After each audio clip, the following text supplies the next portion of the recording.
Intinya itu ada bulan-bulan yang diharamkan berperang terutama ya. Dan memiliki keistimewaan di dalamnya. Nah, Muharram sendiri itu kan istimewa bulannya. Ya, kalau yang fenomenal kalau di Muharram itu ya meninggalnya Sayyidina Husain.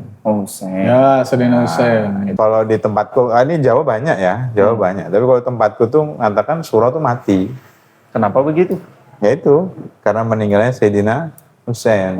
Memang Makanya memang di situ artinya tuh gitu ya. Artinya gitu. Surah tuh mati, safar tuh panas, nah gitu. Kalau para wali dulu kan pasti punya pusaka. Tapi setidak-tidaknya pusaka para wali itu 2. Apa itu? Tuasamu, tukar wawasan, tambah ilmu.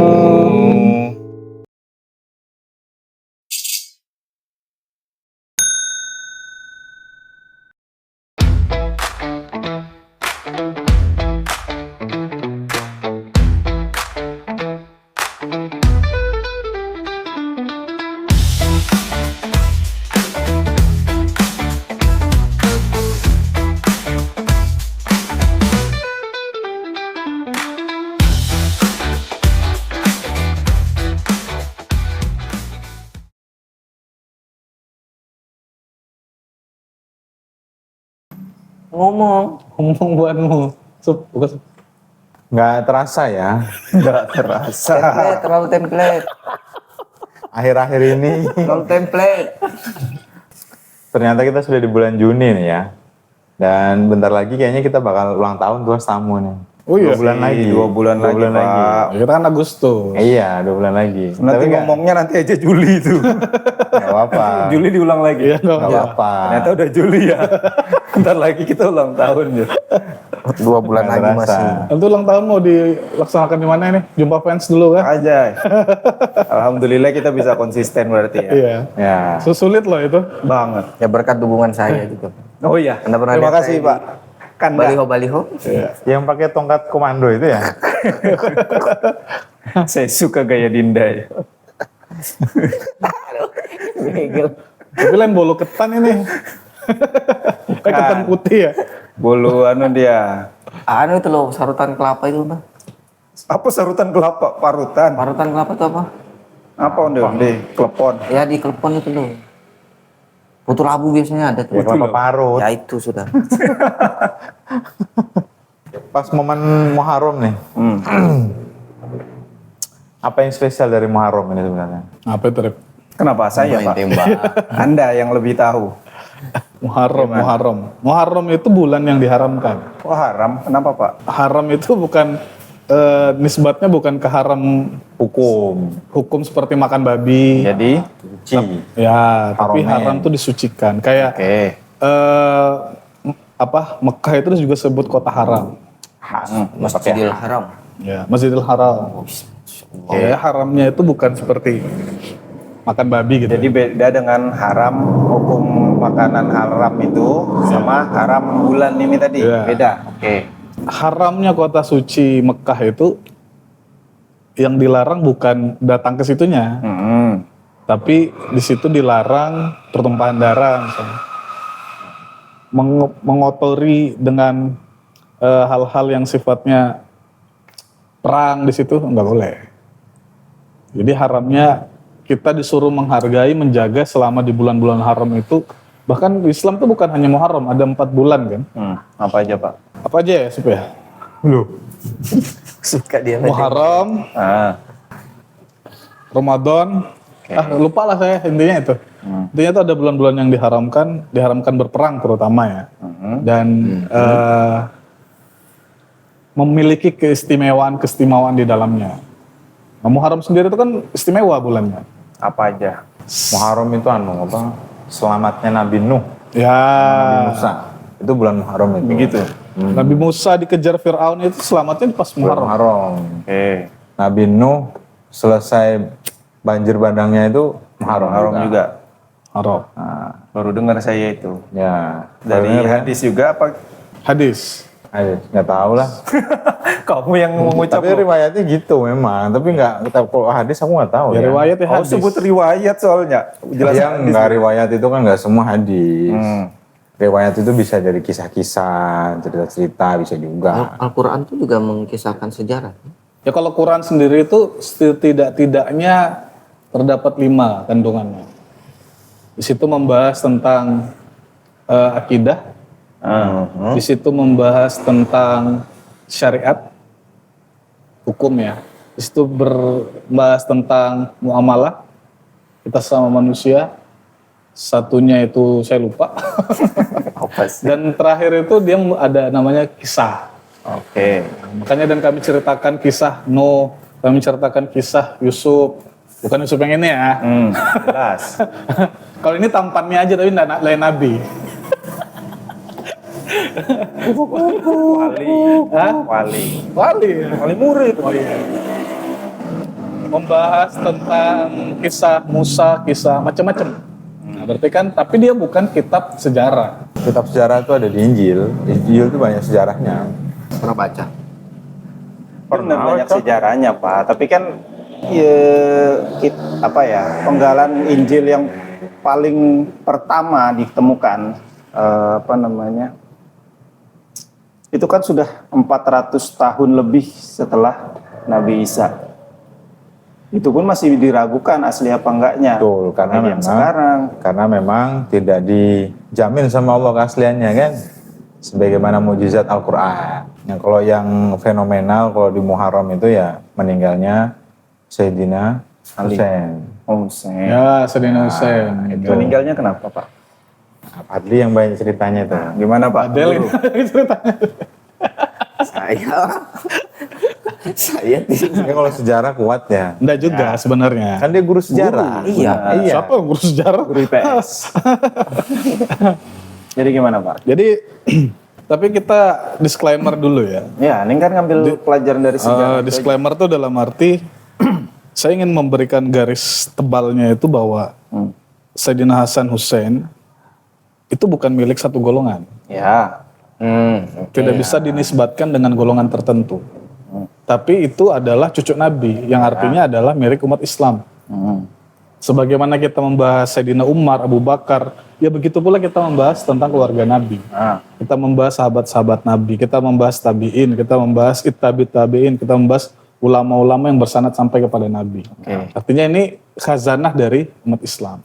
Lebih jelasnya lagi kalau kita bahas Sayyidina Husain, jangan katakan kita Syiah kan gitu kan. Ya. Nah itu lebih jelasnya. Ya gitu. Jadi sekali lagi itu cucu Nabi dan itu untuk umat Islam semua golongan boleh bahas itu. Boleh. Kan, gitu. Sebagai hasanah sejarah, sebagai hasanah pemahaman, keilmuan dan lain-lain. Ya, jadi supaya kita nggak kaget dalam pengertian itu. Oh, ini bahas ini berarti ini kelompok ini nih, golongan ini enggak. Buktinya banyak juga saya temukan di beberapa golongan-golongan yang membahas tentang itu. Ya, peristiwa Syuro itu kalau dalam umat Islam itu sejarah yang pernah terjadi itu adalah terbunuhnya cucunya Nabi. Itu Sayyidina Husain. Terbunuhnya di tempat yang disebut Karbala. Karbala.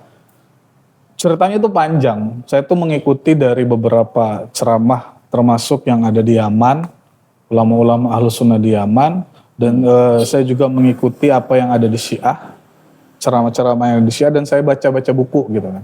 Bentar. Karena duluan Sayyidina Hasan atau Husain duluan yang meninggal? Sayyidina Hasan. Hasan duluan ya. Hasan meninggal, diracun sama istrinya, kemudian Husain terakhir meninggal dibunuh, dipisah kepala sama badannya. Di situ dia diperangin di situlah. Diperangin. Jadi jauh sebelum itu ya, terjadi beberapa peristiwa berdarah, termasuk terbunuhnya Sayyidina Utsman. Saat itu beliau terbunuh dalam keadaan membaca Quran dan juga dalam keadaan berpuasa. Itu sudah mulai huru hara tuh, fitnah-fitnah terjadi. Dari situ. Kemudian terbunuhnya Utsman, naiklah Ali. Ali kemudian naik juga terbunuh ketika sholat subuh. Sholat subuh tuh dibacok tuh. Yang bacok ini juga orang yang kalau melantunkan Quran tuh merdu. Bayangin itu.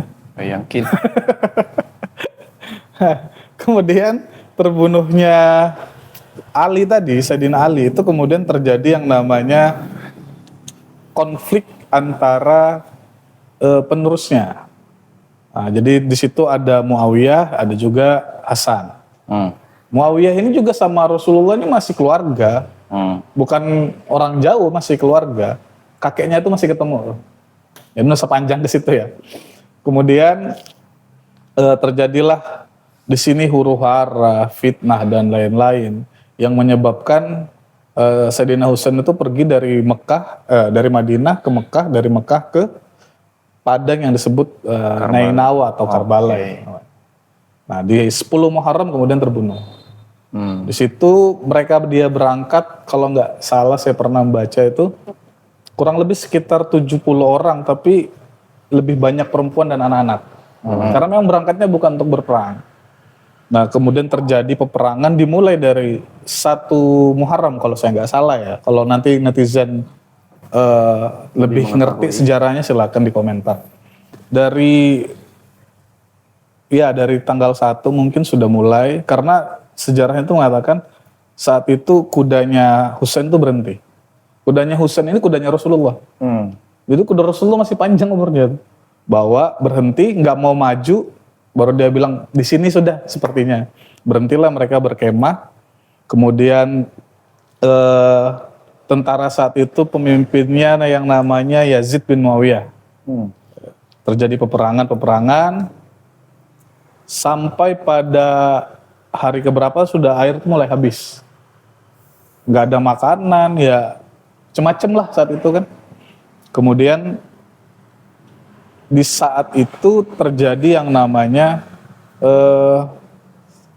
laki-laki itu sudah mulai habis. Ya kan lawan ribuan, Rek. Gila gitu. 70 orang lawan sekian ratus bahkan mungkin ribuan.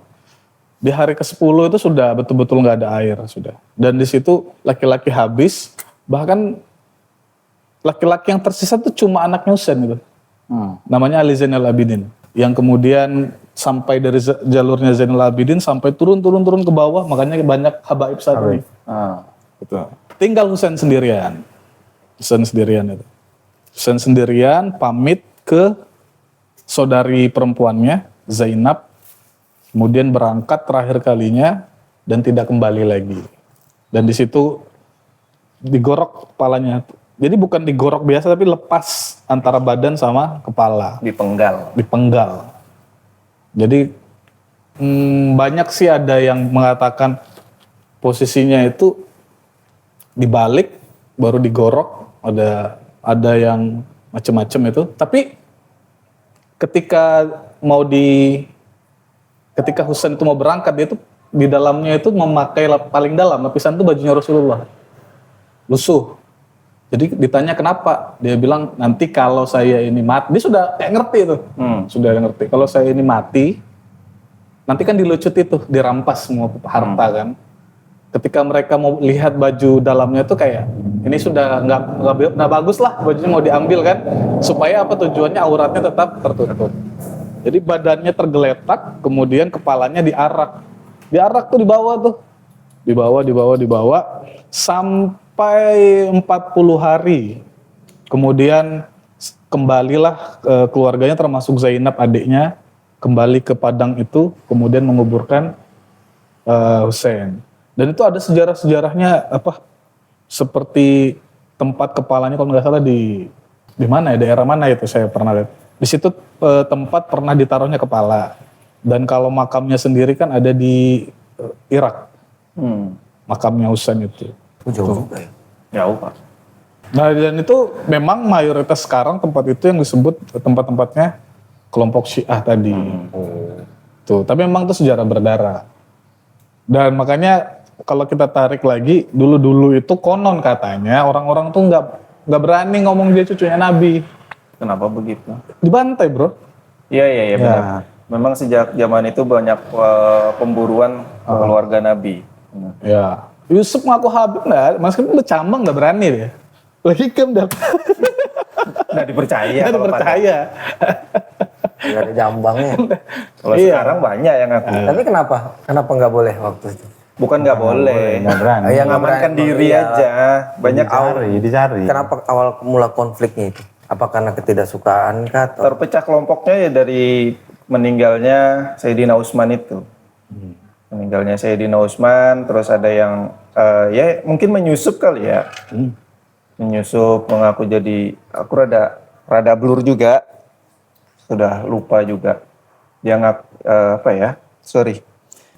Bingung aku sampai. Minum dulu. Rokok dulu, rokok. Monggo dilanjut, Pak. Tuh, jadi dulu nggak ada yang berani ngaku Habib. Kalau sekarang kan banyak. Nanti terbagi lagi tuh ada orang yang percaya, ada yang tidak. Yang nggak percaya ini memang pure dia nggak percaya. Nggak ada Habib. Ada juga yang nggak percaya itu bukan nggak percaya nggak ada Habib, tapi orang ini kalau ngaku dicek dulu secara nasab maupun secara DNA. Tuh. DNA? Ya DNA. Berat loh dia ngaku cucu Nabi. Misalnya kan aku nih, misalnya aku nih cucu Nabi. Kelakuanku nih kayak gini. Malu lah aku ngomong. Aku nih cucu Harusnya Nabi. malu ya. Malu kalau aku ya, karena aku ngerasa wah gak sesuai nih kalau ngaku-ngaku nih. Tapi kalau memang ada darah Nabi, ya kita bukan menolak, ya terima aja kan. Yang penting kita nggak menjadikan itu sebagai sumber Kebenaran. penghasilan. Ya benar juga kebenaran kan. Tapi Nabi itu keras nggak sih? Maksudnya karakternya, sifatnya? Nabi itu sempurna ya. Kerasnya ada, lembutnya ada. Kapan Nabi harus keras, dia akan keras. Kapan Nabi itu berlemah lembut, dia akan berlemah lembut.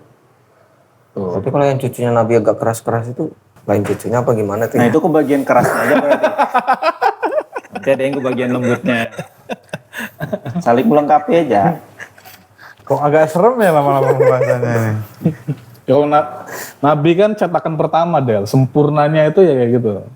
Nah kalau turunan-turunan itu sudah campur ya supaya Campur atau sisa tuh? ya bisa lah. Ya status kan masih ada darah lumayan ya.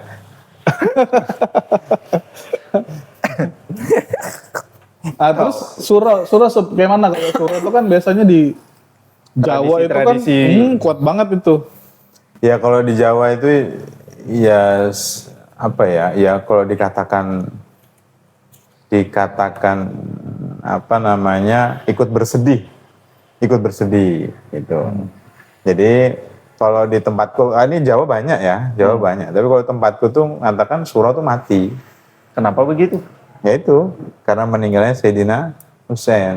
Memang di situ artinya tuh gitu ya. Artinya gitu. Surah tuh mati, sapar tuh panas, nah gitu. Gitu. Jadi surah tuh mati. Jadi nggak ada yang boleh tadi bilangnya kan pindah rumah, bikin acara, nikahan, nggak ada yang berani. Karena bentuk ikut berkabungnya orang Jawa karena cucu Nabi meninggal. Jadi rasanya tuh bukan bahasanya haram nggak boleh hukum gitu nggak, tapi secara etika tuh kurang pas gitu nah.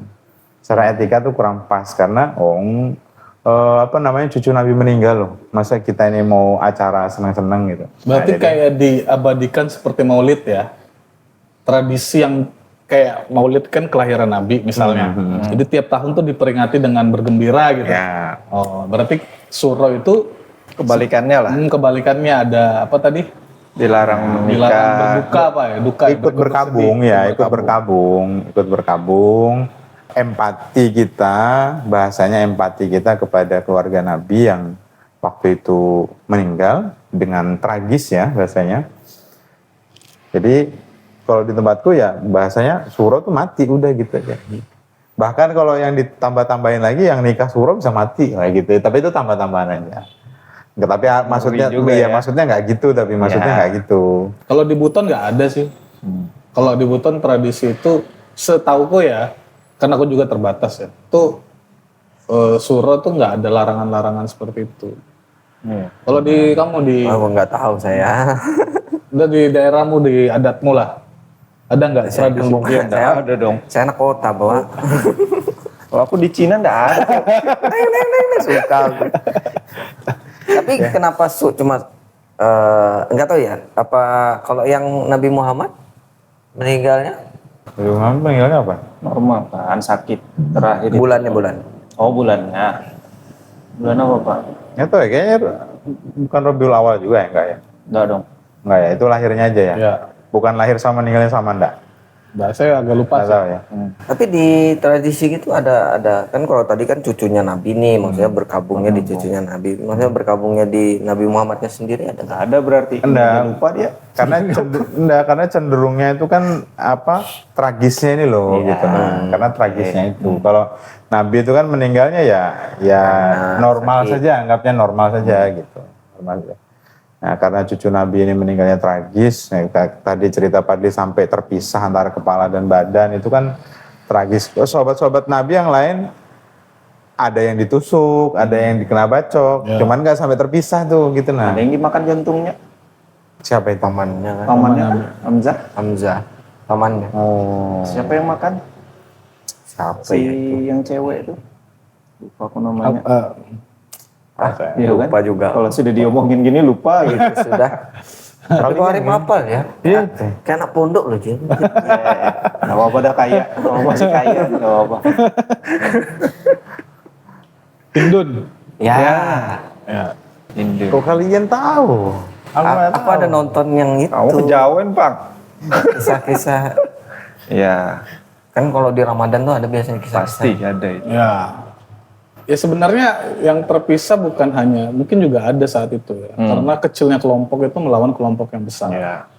Itu ya nggak kebayang lah ya.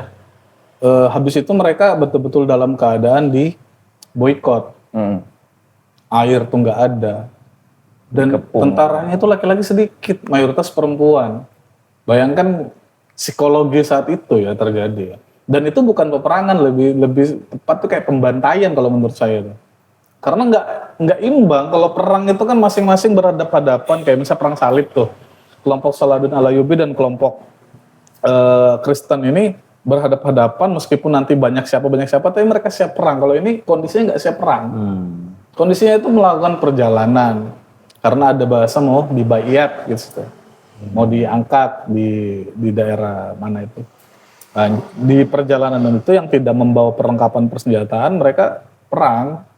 Perangnya ya malam berhenti besok lanjut lagi kayak gitu kalau nggak salah seperti itu. Ibaratnya di perjalanan sih cuma bawa parang buat nebas rumput aja, lawannya pedang. Iya. Sama baju zirah. Sehingga BTW ada rumput kan? BTW memang ada rumput apa? anunya lah. Kan dia cuma rumput aja, parang tuh bukan cuma buat rumput, Kan hewan buas imajinasi saya kan kan. Padang pasir, pasir gitu. Siapa tahu ada ular kan. Ya nebasin Masa pakai pasir lah. sepatu. Ngapain? Kalau zaman dulu pedang itu kan nggak apa-apa. Kalau Iya. sekarang kan orang bawa ATM, Bawa HP. bawa HP. Iya sih. Kalau bawa parang tangkap polisi. Jelas. Tuh. Ya itu kalau di Indonesia sih yang sepengetahuan gue ya. Di masuk suro itu termasuk Jawa itu ada bubur suro. Oh, cuma Jawa itu. Oh, cuma Jawa ya. Banjar. Bubur merah, bubur Kutai. putih. Ya itu namanya bubur suro. Ah ya bubur merah. Ada juga Bubur suro. tari saman yang kayak gini-gini tuh Ya, Cek. konon katanya juga dari kan mereka tuh berduka gini-gini tuh. Ya. Konon ya kalau kemudian salah minta maaf. Ada juga di Jakarta yang namanya lebaran anak yatim. Ya. Jadi masuk satu surah itu lebaran anak yatim dijejer baru disisirin dikasih minyak gitu kan. Jadi kepala anak yatim mengkilat semua. Padahal maksudnya nggak gitu. Maksudnya itu mengasihi anak yatim karena di hari itu banyak sekali yatim-yatimnya Rasulullah gitu nah. Biar kan terbantai kan. Iya. Yatim, Ada juga, yatim. Arak-arakan Hasan Hussein. Oh gitu. Ada. Jadi tradisi-tradisi itu konon katanya berkaitan dengan terbantainya cucunya Nabi tadi di satu suro. Suro tuh Muharram ya. Ya. Ya sama. Orang Jawa nyebutnya suro. Oh iya gitu. Iya gitu. Iya. Lah kan nggak tahu. Tapi kalau saya mau tuh gini. Hebatnya kan ada tadi namanya Zainal Abidin ya, Ali Zainal Abidin. Itu anaknya Husain laki-laki yang masih selamat. Karena saat peristiwa itu dia sakit. Dia enggak. Ya orang sakit nggak bisa apa-apa. Itu yang selamat. Termasuk ketika kepala bapaknya dibawa itu dia ikut di rombongan itu. Tawanan kan, tawanan perang. Oh. Nah, setelah peristiwa itu. masih anak-anak gitu ya, Iya Ya usia. remaja lah, remaja. remaja. Itu psikisnya nggak kena kan? Hah? Psikisnya nggak kena. Wah, nggak usah ditanya. Ya, kalau zaman sekarang kan teorinya kan seperti itu. Iya, Kan, ya. Burn out. Psikisnya nggak kena. Beda dong. beda. Burnout Nah, capek kerja. selepas peristiwa itu dia kembali kan, kembali sudah kayak hidup seperti biasa, menikah dan lain-lain. Kemudian ada datang orang ke rumahnya, kayak butuh pertolongan lah, dibantu, dihormati, diberikan makanan, diberikan pakaian, pokoknya diperlakukan dengan baik. Gak enak kan ini tamu tadi kan, akhirnya dia ngomong gini, aku mau jujur gitu. Apa? Aku ini ingatlah, aku ini yang bunuh bapakmu, salah satu yang merangi bapakmu itu. Terus dia bilang, ya aku tahu dari awal kamu datang, aku tuh ingat semua wajah-wajah itu deh. Loh, terus kamu kok bisa, kamu berlaku baik kan? Dia bilang, saat di Karbala itu yang kamu lakukan ke mereka itu akhlakmu. Ini akhlakku. Gitu.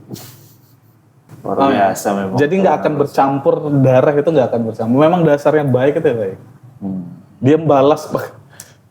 Kalau terjadi sama kita racun apa lagi ya kan? Harga diri lah. Nah disambut Asli Parang langsung duluan, ada kesempatan apalagi orang dalam keadaan susah. Nyawa ketemu nyawa biasanya. Nyawa akhirnya harga diri. Tapi ketika itu dia cuma katakan ya ini bagimu tuh itu akhlakmu, ini akhlakku. Baru dia sadar oh memang bener cucunya Nabi nih. Dan dikit-dikit oh lah bener kan? Dan takbir sekarang kan rasanya beda kalau kata Gus Mus tuh, kegagahan. Kalau takbir dulu tuh menggetarkan hati kan. Bagaimana Bung Tomo ketika takbir, Allahu Akbar, tuh wah, semangat juang. Sekarang tuh kayak terlalu receh. ya hanya berdasarkan kepentingan takbirnya. Itulah. Sehingga tuh di zaman kekhalifahan Bani Umayyah kalau nggak salah tuh masih juga ditemukan pemburuan keturunan Nabi itu. Bahkan di bawah tanah khalifahnya itu ada ruangan khusus buat bantai keturunan Nabi itu. Kalau nggak salah Bani Umayyah sih. Nah, berarti dari Sayyidina Hasan itu nggak ada anaknya? Ada. Anaknya Hasan itu yang kemudian berpartisipasi di Karbala itu ada. Kalau saya pernah baca sejarahnya itu, jadi saya lupa namanya. Cuma waktu dia kan setiap orang mau maju di medan perangan tuh izin dulu sama Husain kan. Dia kan kepala keluarganya lah ya. Nah termasuk anak itu, ya mungkin remaja atau apa saya kurang tahu lah ya. Tepatnya dia masih terlalu muda gitu. Dia datang, ditolak sama pamannya kan, jangan maju. Langsung dia ngeluarin kertas, dibacanya sama pamannya kan Husain, biarkan dia menjadi wakilku nanti di Karbala. Kayak sudah tahu gitu. Jadi dia maju jadi wakil kakaknya terbantai. Mungkin sempat bunuh 1-2 orang mungkin. Mungkin. Wakil kakaknya. Iya, kakaknya sudah meninggal. Hasan, Sayyidina Hasan. Itu. Jadi itu memang peristiwa benar-benar terjadi. Baik Berarti Ahlus Sunnah dari maupun Sayyidina Syiah. Hasan habis. Masih ada, cuma mungkin ada keluarga zuriatnya tuh yang nggak ikut ke situ, kan nggak semua ikut. Tetap ada yang tinggal. Makanya beberapa ulama saat ini termasuk Sultanul Aulia Syekh Abdul Qadir Jailani itu ada dari Hasan, ada dari Husain.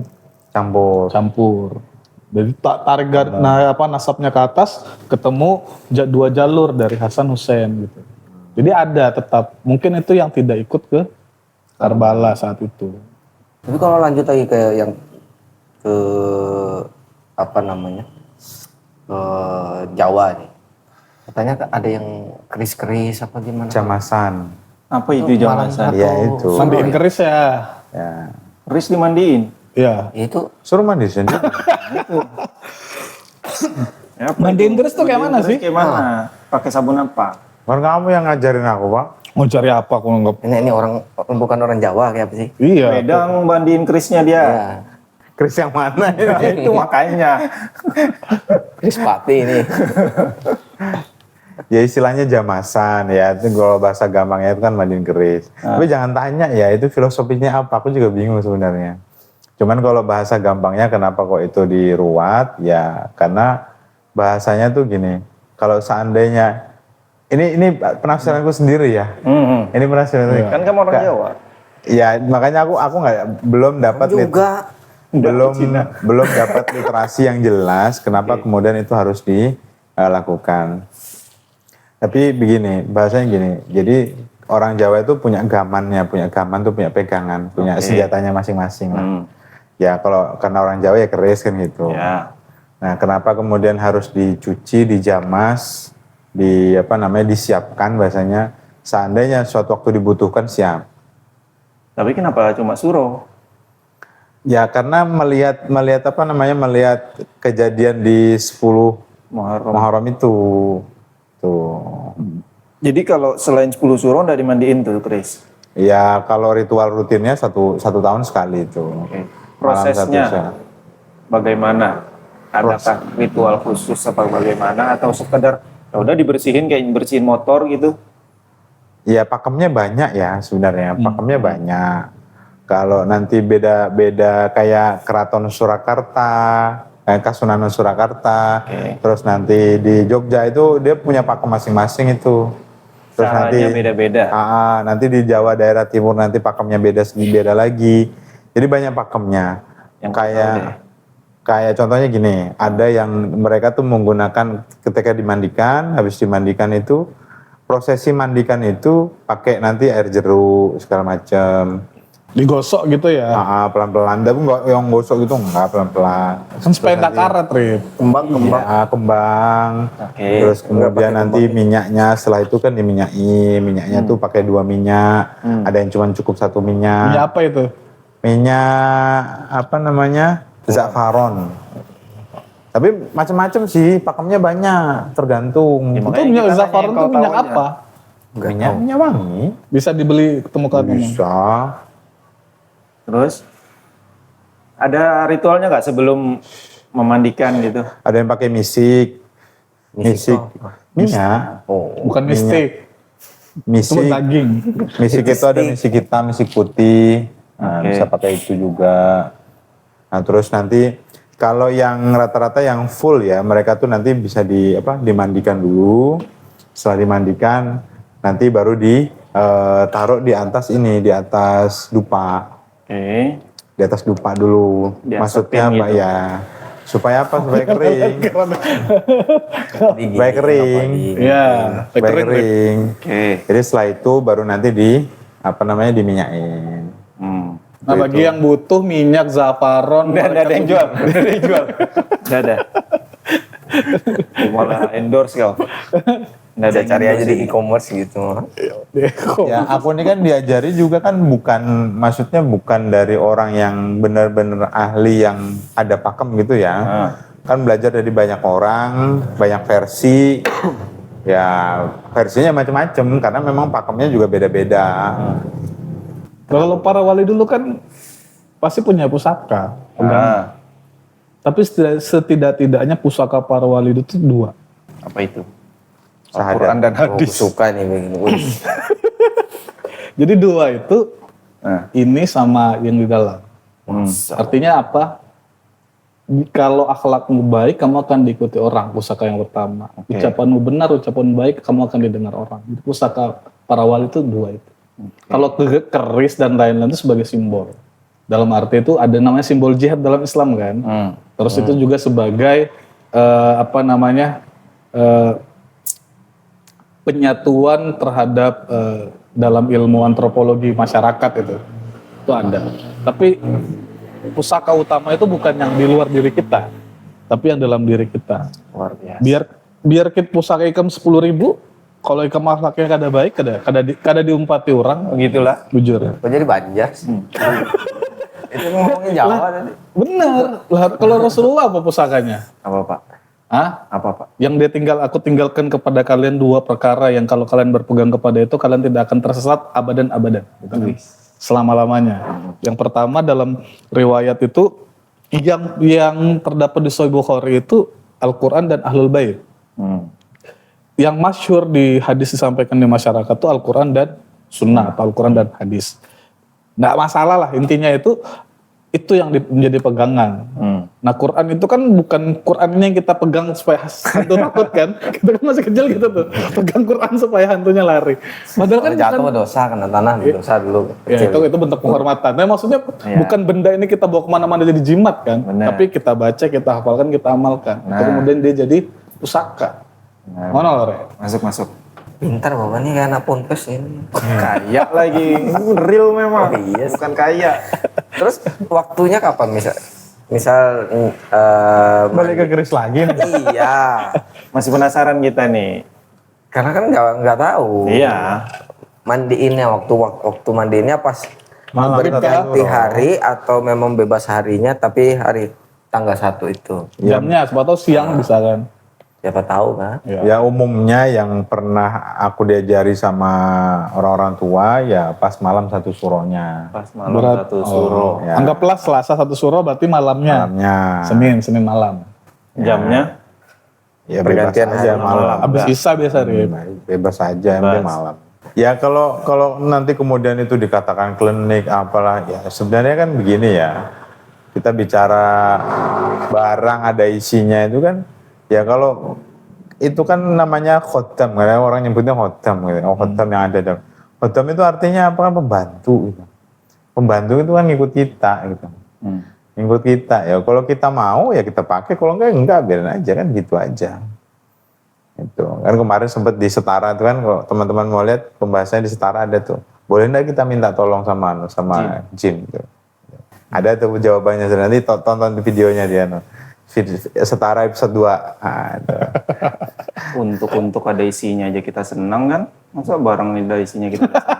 Ya, yang penting Tergantung isinya kan. Ada yang suka coklat, suka kacang, suka inti. Untuk isi coklat. ya, paling penting itu kan kita tidak menuhankan barang itu kan Nah, gitu. itu. Yang penting. Lah ATM senang mana ATM yang ada isinya sama nggak ada isinya? Senang yang ada isinya kan. Lah kita punya apa? Saldo nih, tapi kita mau narik di situ nggak ada isinya, pasti kita, apa ini? Nggak bunyi kretek. Nggak bunyi. Cari lagi yang ada isinya. Karena orang yang cari tuh isinya kan. Iya betul. Masya Allah. Ya, analoginya ya satu analogi satu pepatah Cina cocok memang. Cocok nih. Nggak bujur kan, untuk cari yang ada isinya kan. Itu tadi maksudnya. Itu mainan gaib lah ya.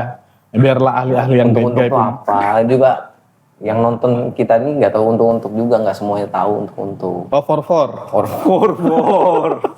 Kan nggak tahu untuk for. Ya searching aja lah bentuknya untuk. Iya. Iya. Kayaknya di Kalimantan aja namanya untuk tuh ya. Dijawab. Roti goreng. Roti goreng. Oh, Iya, daging dong. Iya mirip loh. Beda dong. Beda Itu dong. mah ada isinya. Iron Man lah pokoknya. Iron Man. Kalau makan udah Onde-onde itu apa yang lain kan? Beda dong. Apa? Adonannya beda. Iya. Kenapa kok tadi? Ya kalau bubur itu rasaku banyak. Bubur Asura itu banyak, nggak Tapi cuma rata-rata Jawa. Jawa itu. Enggak. Kutai pakai, Banjar pakai, Oh, iya. banyak kok. Aku kurang, kalau yang itu belum tapi tahu lah. Kalau mertuaku kan bukan Jawa tuh jelas tuh. Kunti. Iya, kalau Asyura bikin bubur. Ada 90 berapa? Bahannya tuh. Berinya? Nah kalau yang paling sederhana kan bubur merah, bubur putih, itu yang paling sederhana kan. Bubur apa? Enggak, kalau bubur suro itu jadi saya pernah dengar Iya. cerita teman tuh ada bahannya berapa, 99 ke 100 berapa atau 100 berapa gitu. Jadi itu harus lengkap dimasukkan. Jadi misalnya ubi, labu, sayur ini macem-macem, nasi Ada apa. filosofinya tuh. Misalnya kurang batu dimasukkan. Tapi batu bersih untuk melengkapi gitu nah maksudnya. Iya. Bukan dimakan batu itu. Jadi kayak anggaplah untuk melengkapi bahan-bahan itu sayurnya sudah dikumpulin semua nih. Kenapa enggak diganti bahan yang lain? Kenapa Ya nggak ada sudah misalnya. Pas nggak ketemu. Nggak ketemu sudah. Masa dimasukkan durian kan aneh rasanya, nggak cocok nih. Tapi lu mending durian daripada batu, Pak. Pak kan asin Pak, kalau jadi Kan dulu Kan juga istilah aja mungkin. Jadi enggak, batu tuh kan nggak ngerubah apa-apa. Ya untuk melengkapi aja, tek batu gitu. Misalnya loh ya, aku nggak tahu juga. syarat. Syarat aja. Iya, syaratnya roda. Kenapa harus batu gitu kan? Tempe ya masukkan situ. Ngerubah rasa dong. Enggak, tempe itu hambar dari rasanya. Ya sudah masuk juga mungkin semua sudah. Nggak ada sudah nggak. Ya, makanya aku mau tahu dulu ini bahannya apa aja, banyak banget sampai segitu Banyak, kan. Iya, banyak. Apal aja kayak itu masih. Enggak, bebas aja sih kayaknya. Enggak tahu. Ya, rasanya berubah dong kalau kita. Aku nggak pernah tahu ya. Ada mungkin syarat-syarat tertentunya bahan-bahannya. Nanti komen lah yang tahu bahan-bahan. Berapa Panjang dong komennya sampai sekarang. Ada untuk-untuknya ini juga. aja. Hah? Ada untuk-untuknya Ada juga. dong. Aneh rasanya. Dia dari bahan-bahan alami. Batu kan alami. Iya sih. Kamu pernah ada ceritanya ada orang anak ngelapor, "Mak, sudah masak, Mak." Bilang, belum masak, ternyata dia masak batu. Iya, yang direbus batu. Baru datang gitu. Kayaknya film Dewata Cengkar kan. Dewata Cengkar? Iya. Ada film Susana itu. Bubur merah putih. Paling sederhana. Tapi bukan bubur merah, maksudnya merah loh ya. Beras merah tau kan? Yang hitamnya itu maksudnya. Bukan beras merah. Merah. Main. Kalau tempatku bubur merah tuh pakai gula merah. Oh iya, itu maksudnya. Bubur kan masak bubur nih, putih kan jadinya kan. Kamu tahu Rif, ternyata Rif. Kamu Ya kalau bohong bubur merah putih itu semua orang tahu harusnya, Pat. Ya kan belum tentu. Kamu tahu lah. Kok malah pakai beras merah? Kenapa harus semua orang? Kalau kalian berdua aja yang tahu di sini, kita berdua nggak tahu kan? Deh? Nggak tahu, taunya bolu ketan aja. Bulu ketan ya, little bulu ketan. Itu kenapa harus di kenapa Harus bulu ketan? kenapa kebalik lah? Ini menurutku kebalik nih. Satu, merah putih kan Indonesia banget nih. Iya benar. Bisa di Benar, benar. bisa Ya, di karena memang Agustus adanya ya. di Indonesia. Bisa di Agustus tuh kan. Tapi di Agustus kebanyakan bubur kacang hijau tuh. Orang pawai kayak apa tuh bubur kacang Simple. hijau. Orang kan biasanya kalau lomba-lomba jalan santai itu bubur kacang hijau. Karena bubur kacang hijau kan vitaminnya jelas. Kalau beras merah putih kan cuma nasi doang sama gula merah. Karbo energi Kan gula. kayak simbolis gitu loh. Ya simbolisnya tuh merah itu darah, putih itu tulang. Kalau sederhananya gitu. Kalau lebih mendalam lagi nanti kita belajar sama-sama. Ya kan kalau di tempatku itu bubur merah putih itu nggak hanya muncul di Asyura. Kayak contohnya gini, ulang tahun nih. Ya. Ulang tahun itu bikinnya bubur merah putih tuh, gitu. Nanti kalau ada nikahan, syaratnya tuh nikahan itu nanti yang ada kan di biasanya ditaruh di nampan gitu kan. Makanan, nanti salah satunya ada bubur merah putih. Gitu. Ya kayak filosofis dulur papat limo pancer, kakang kawah diari-ari itu kan. Nah itu, jadi itu lebih cenderungnya ke situ. Nggak paham aku itu apa itu. Nggak tahu dia aja yang tahu itu. Sedulur papat lima pancer, ya sedulurnya ada 4. Itu kan kalau dianukan apa namanya organ tubuh kita. 5 pancer, pancernya kita. Kakang kawah itu air ketuban, nah di hari-hari.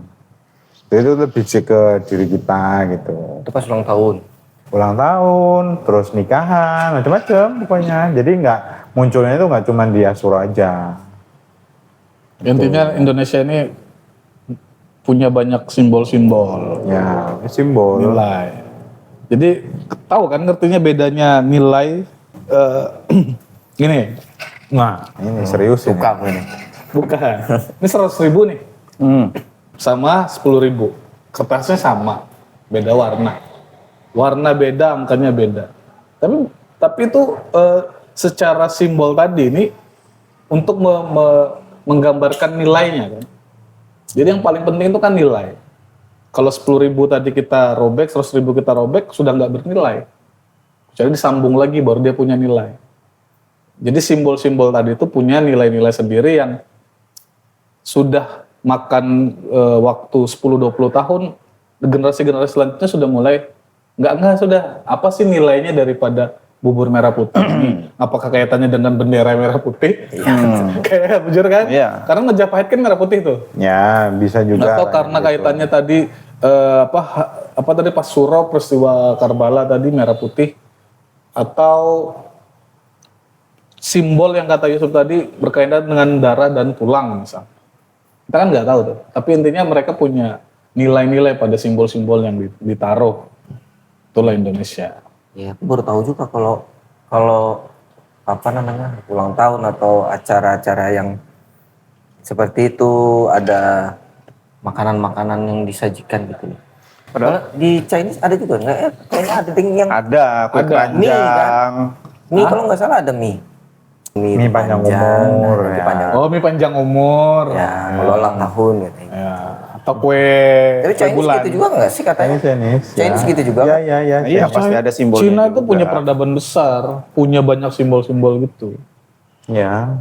Kok Bapak lebih paham sih? Saya kan teman-teman saya banyak, lingkungan saya kan lingkungan Chinese. ya budaya-budaya Chinese itu sering saya lihat. Jadi, tapi kalau mie panjang umur saya belum pernah makan memang.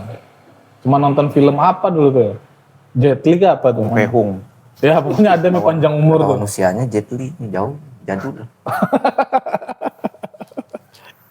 Kiranya CEO tersembunyi tadi. Itu sudah. Kirain racin-racin gitu tontonan. Nggak tahu apa itu Dracula. Oke deh. Dracula cinta. Dracula cinta. Kemana-mana sudah itu closing dah kita.